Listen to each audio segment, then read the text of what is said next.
আমি বললাম যে ভাই হাদিয়া কি ঠিক আছে, কথা যা বলছিল, কয় হ্যাঁ ঠিক আছে, আপনার লগে বিষ ছিল না, এখানে বিষ আছে। ইন্না লিল্লাহি ওয়া ইন্না ইলাইহি রাজিউন। দেখেন বিষ আছে বলছে, তো স্বাভাবিক তো আমাদের আরেকটা মাহফিল আছে, আমরা চলে যাব। যখন আমরা গণলাম, এই যে দেখেন 2 3 4 5 6 7 8 9।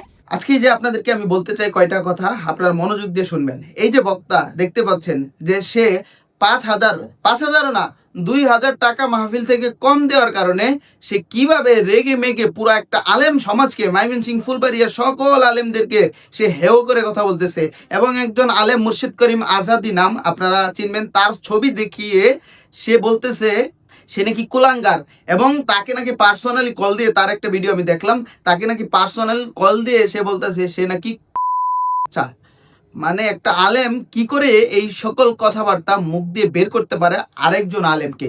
আসলে হুজুরদের মাঝখানে যে ঠুকরা ঠুকরি গুলো আছে, এই জন্য আমরা ডিমোটিভেট হয়ে যাচ্ছি ভাই। মিথ্যা ধোকাবাজ মাঝখানে আরেকজনকে ঢুকায়। আর ওই ওই কোলাঙ্গার হুজুর, এটা কেমন হুজুর? হ্যাঁ, এই যে ওরা আমি ভালো করে চিনিও না, হ্যাঁ বুঝি পরিচয় দিছে নাকি আমার বন্ধু মানুষ, আমারে খুব ভালো করে চিনে। হ্যাঁ, এটার নাম কি?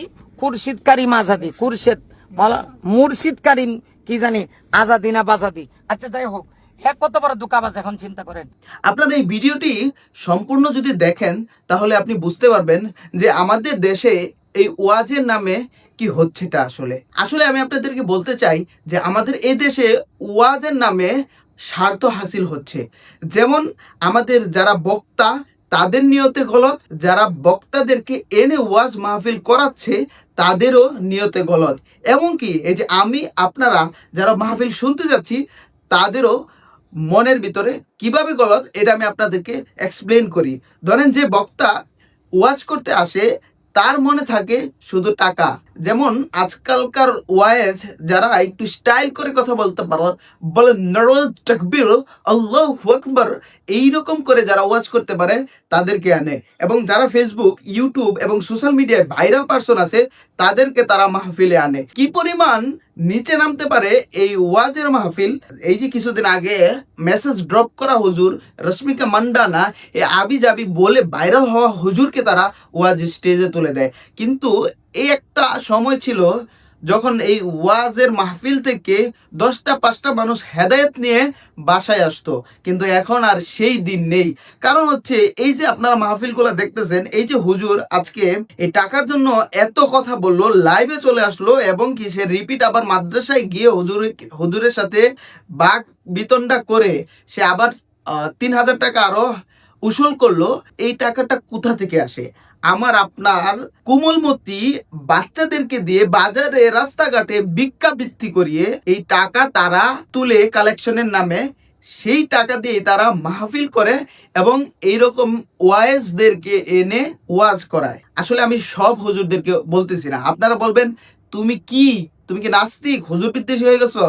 না ভাই, আমিও একজন ইসলামিক মাইন্ডেরই লোক। এখন যে অবস্থাগুলো চলতেছে, আসলে ইসলামের নামে যে ব্যবসাগুলো চলতেছে, এটার বিরুদ্ধে আমি বলতে চাচ্ছি, আপনাদেরকে বোঝাতে চাচ্ছি।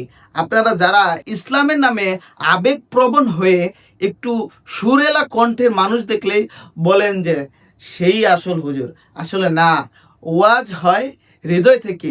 যার মনে আসলে ইসলাম প্রচারের কোনো উদ্দেশ্যই নাই, তার থেকে আপনি হেদায়েত পাবেন না। হেদায়েত হচ্ছে একটা নূর, আল্লাহ প্রদত্ত জিনিস। হৃদয়ের কানে শুনুন এবং সেই হৃদয় থেকে কথাগুলো বললেই আপনি হেদায়েত পাবেন। ঠিক মতো এই মাহফিল শুনে এসে কয়টা আমল আপনি করেন, কেন করেন না?